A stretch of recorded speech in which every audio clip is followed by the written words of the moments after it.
जय शिवराय. तर आज आपण आलोय किल्ले राजहंसगड येळ्ळूर, जे की बेळगावपासून 5 ते 6 किलोमीटर अंतरावरती आहे.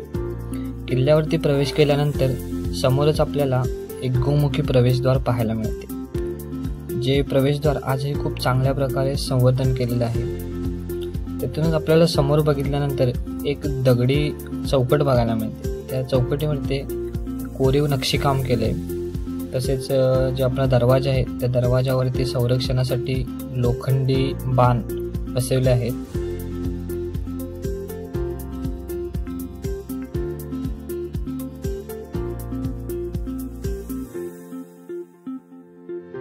जेव्हा आपण प्रवेशद्वारातून आत येतो तर आत आल्यानंतर समोरच आपल्याला सिद्धेश्वराचे जीर्णोद्धारित मंदिर पाहायला मिळते.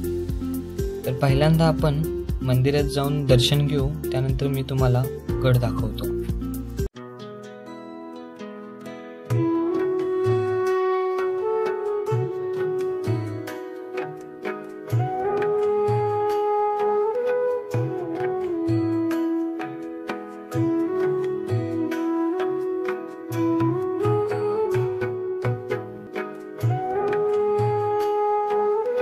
आपण सिद्धेश्वराचे दर्शन घेतल्यानंतर जेव्हा मंदिरमधून बाहेर पडतो त्यावेळेस मंदिराच्या डाव्या बाजूला एक भुयारी मार्ग आहे.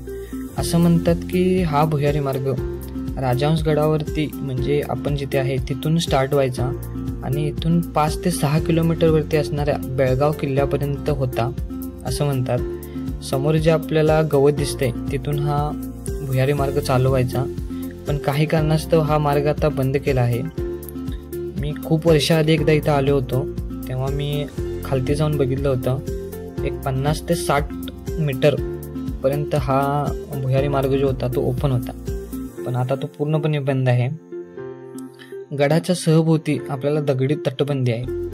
तसंच या तटबंदीवरती 50 ते 100 मीटर अंतरावर एक छोटे छोटे शौचालय बनवले. त्यामधलं मी एक तुम्हाला दाखवण्याचा प्रयत्न करतो, पण आतमध्ये खूप अंधार असतोय.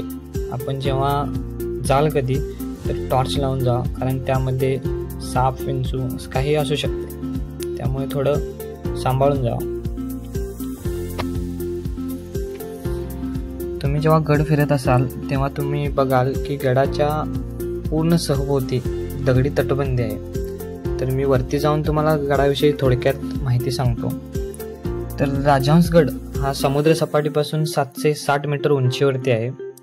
त्यानंतर जेव्हा 12वे शतक चालू होतं त्यावेळेस रट्टा राजवंशाच्या बीच राजा यांनी हा किल्ला बांधला होता.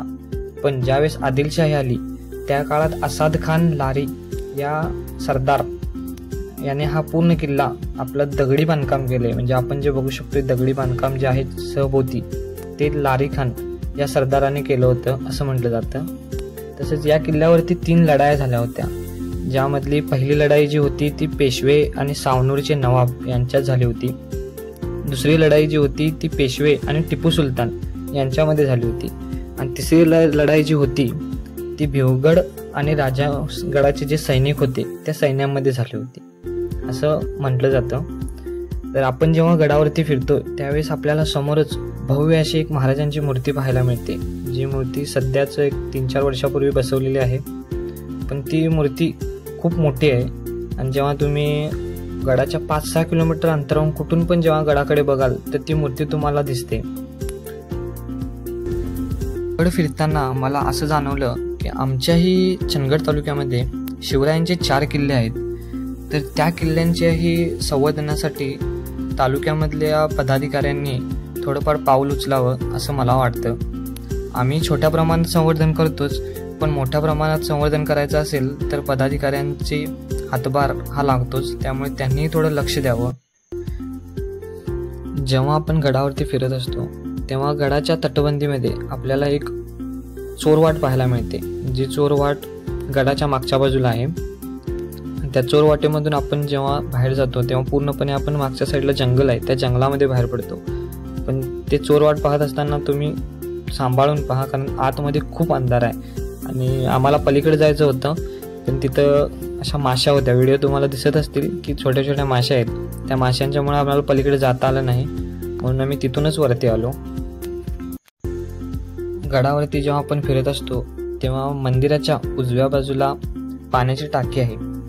ज्या पाण्याच्या टाकीच्या आतमध्ये अशा कमानी बनवलेल्या आहेत, पण सध्या त्याच्यावर जाळी असल्यामुळं त्या व्हिडिओमध्ये तुम्हाला दिसणार नाहीत. पण जेव्हा तुम्ही गडावरती याल, तुम्ही बघाल, तेव्हा तुम्हाला अशा थोड्याफार का असेना पण त्या आतमध्ये जे स्ट्रक्चर आहे ते तुम्हाला नक्की दिसेल.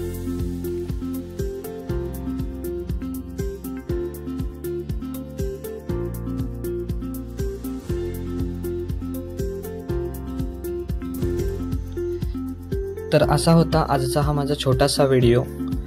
आवडले असल्यास चॅनलला सबस्क्राईब करा आणि शेअर करा. आणि जर माझ्याकडून काही चुकीची माहिती गेली असेल तर माफ करा. जय भवानी, जय शिवराय.